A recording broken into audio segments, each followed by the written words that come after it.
Un encuentro con su palabra, porque secase la hierba, marchitase la flor, mas la palabra de Dios permanece para siempre. Con ustedes, el doctor José Ricardo Arias Quintero.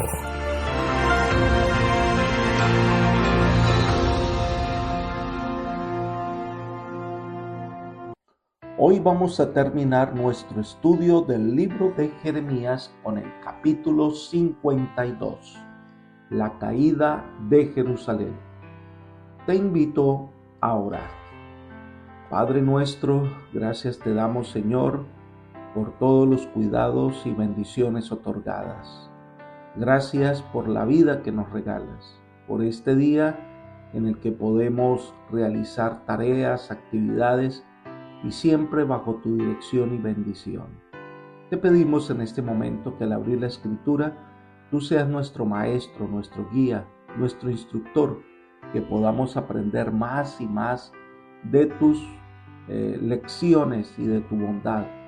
Gracias, Padre, por todo lo que nos das, pues lo pedimos en el nombre de Jesús. Amén. El capítulo 52 es el último de este libro del profeta Jeremías.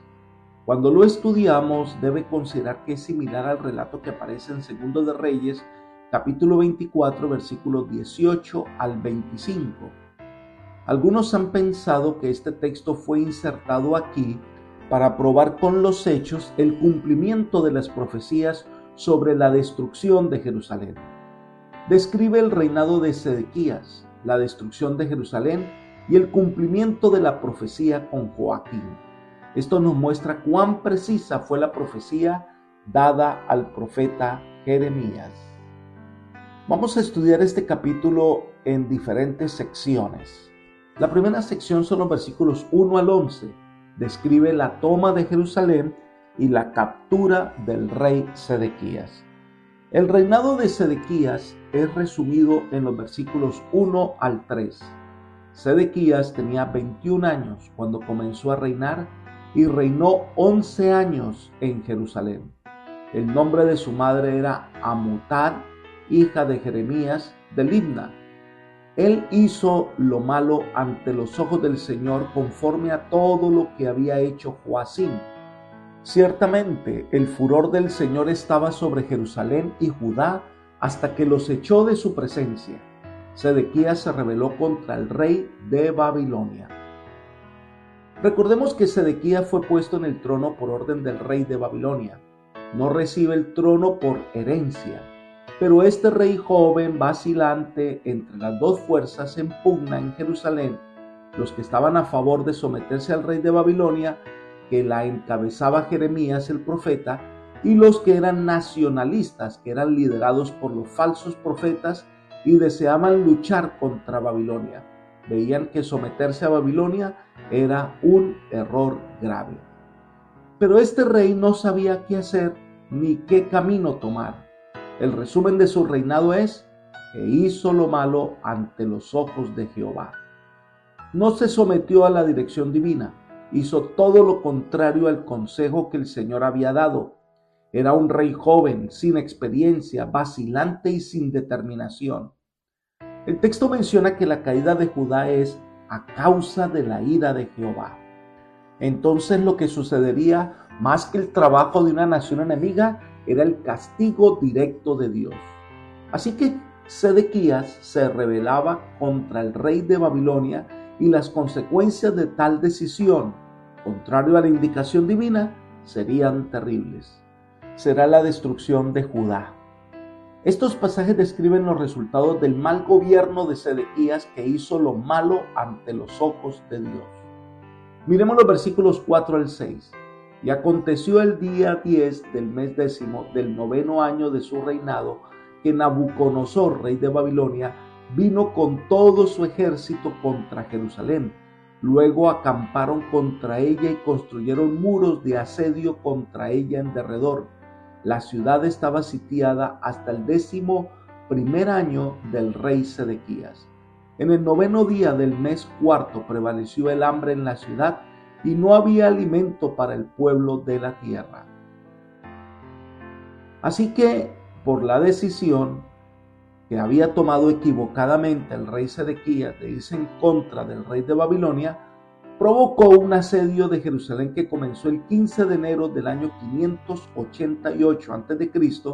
y que duró 2 años y medio, es decir, hasta el 18 de julio del año 586 a.C., en lo que se impedía a la gente salir de Jerusalén o que le entraran provisiones. Con el tiempo, como es lógico, la comida comienza a escasear. La desesperación de la gente es tangible. Versículos 7 y 8. Entonces se abrió una brecha en la ciudad y huyeron todos los hombres de guerra. Salieron de noche de la ciudad por la puerta que había entre los dos muros, junto al jardín del rey, mientras los caldeos estaban junto y alrededor de la ciudad. Se dirigieron hacia el Arabá, pero el ejército de los caldeos persiguió al rey Sedequías y lo alcanzó en las llanuras de Jericó, y todo su ejército fue dispersado de su lado. Al parecer la situación era tan terrible en la ciudad que la resistencia del rey Sedequías cedió debido al hambre. Entonces el rey y los principales guerreros y príncipes abren una brecha en el muro y huyen. El plan era llegar a Transjordania y refugiarse en el territorio de los amonitas, porque se había procurado que Sedequías se aliara con ellos en contra de los babilonios. Esto demuestra que este rey débil abandona al pueblo a su suerte y él busca con su familia favorecerse, sin olvidar que por su negligencia es que Israel está sufriendo este asedio terrible. Pero este plan fracasó, versículos 9 al 11. Entonces prendieron al rey y lo llevaron ante el rey de Babilonia en Ribla, en la tierra de Amat, y éste pronunció sentencia contra aquel. El rey de Babilonia degolló a los hijos de Sedequías en su presencia, y también degolló en Ribla a todos los magistrados de Judá, y a Sedequías le sacó los ojos y lo aprisionó con cadenas de bronce. El rey de Babilonia lo hizo llevar cautivo a Babilonia y lo puso en la cárcel hasta el día en que murió. Así que este ejército que huía junto con el rey Sedequías fueron tomados por el ejército de Babilonia cerca de Jericó y fueron llevados ante la presencia de Nabucodonosor, donde algunos de ellos fueron degollados. Sedequías ve cómo mueren sus hijos degollados, y el rey de Nabucodonosor ordena sacarle los ojos y llevárselo preso, donde muere en Babilonia en la cárcel. Terrible fin para un rey que no escogió la dirección divina, un rey vacilante que no tuvo el valor de escuchar a Jeremías y hacer la voluntad de Dios. Por el contrario, provocó a ira al Señor. En los versículos 12 al 30 se describe la manera en que los babilonios tomaron a Jerusalén y a Judá y las diversas deportaciones a Babilonia. Leamos los versículos 12 y 13. El día 10 del mes quinto del año 19 del reinado de Nabucodonosor, rey de Babilonia, entró en Jerusalén Nabuzaradán, capitán de la guardia, que servía en la presencia del rey de Babilonia. Incendió la casa del Señor, la casa del rey y todas las casas de Jerusalén. Incendió todo edificio grande. Aquí la manera de fechar los acontecimientos cambia. Ya no se refiere al tiempo del reinado de Sedequías, sino al tiempo del reinado de Nabucodonosor. Esto indicaba que el gobierno había pasado del rey judío al rey de Babilonia. La fecha que refuerza el texto es el 17 o 18 de agosto del año 586 a.C. Y en relación a esta fecha se mencionan dos acontecimientos. Número 1, Nabuzaradán, hombre de confianza de Nabucodonosor, llegó a Jerusalén con su ejército. Y número 2, quemó el templo y muchos otros edificios.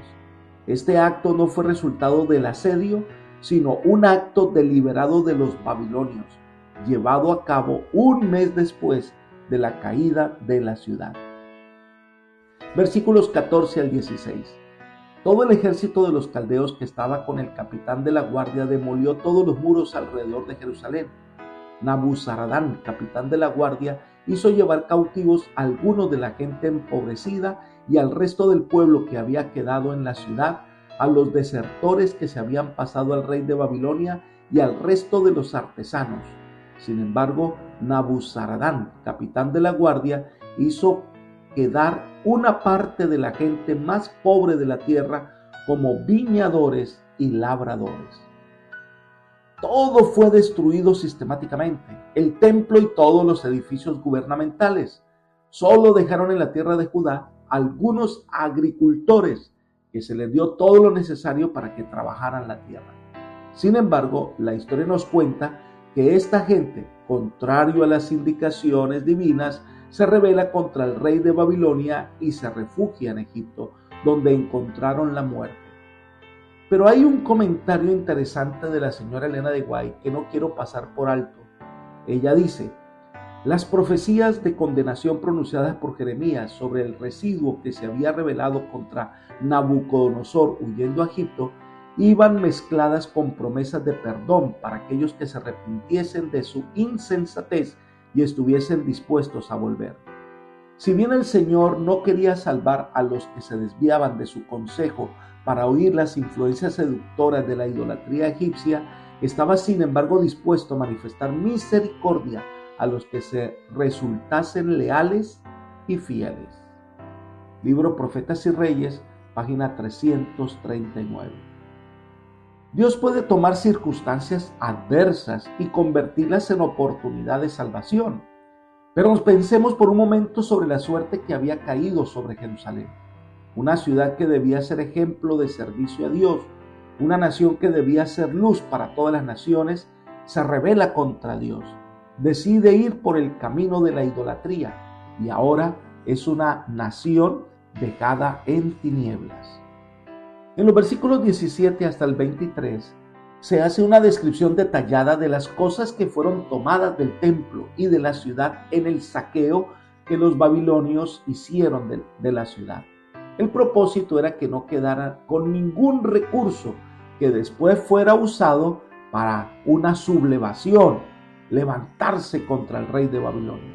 Versículo 24.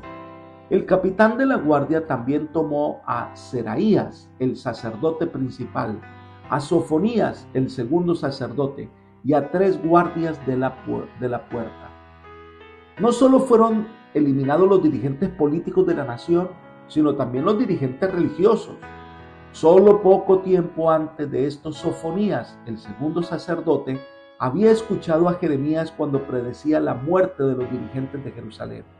Ahora lo estaba viendo con sus propios ojos. Y entre los versículos 25 al 30 se hace una descripción de las personas tomadas por Nabuzaradán y llevadas ante el rey Nabucodonosor. Allí mató a muchos altos militares, a hombres influyentes, pero a otros los llevó cautivos. Y al parecer, en ese viaje, encadenados, con sed y mal alimentados, muchos murieron en el camino, y se describe solo el poco número de ellos que llegaron a Babilonia. El capítulo termina con una nota positiva sobre el rey Joaquín, versículos 31 al 34.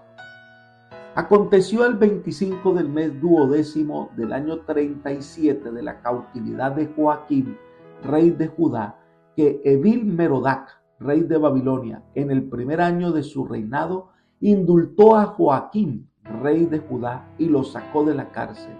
Habló con Joaquín amigablemente y puso su sitial más alto que los sitiales de los reyes que estaban con él en Babilonia.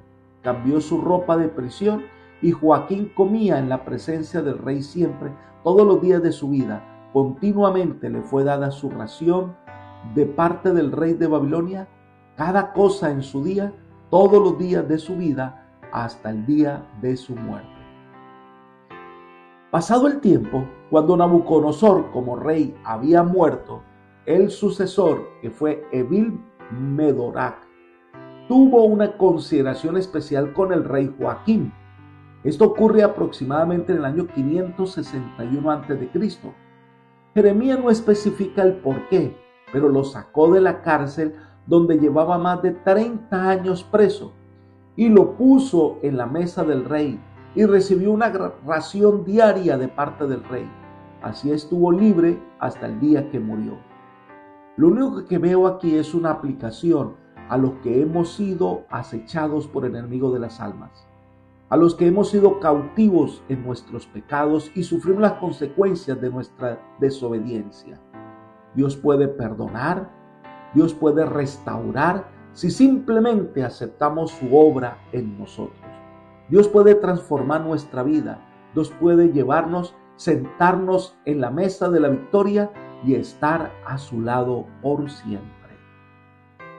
Apreciado amigo y hermano, la historia de Israel es una lección para todos nosotros.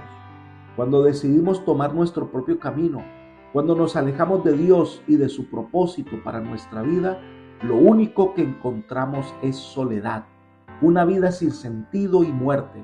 Nuestra única seguridad está en seguir al Señor, entregar nuestra vida a Él y permitir que haga su obra en nosotros.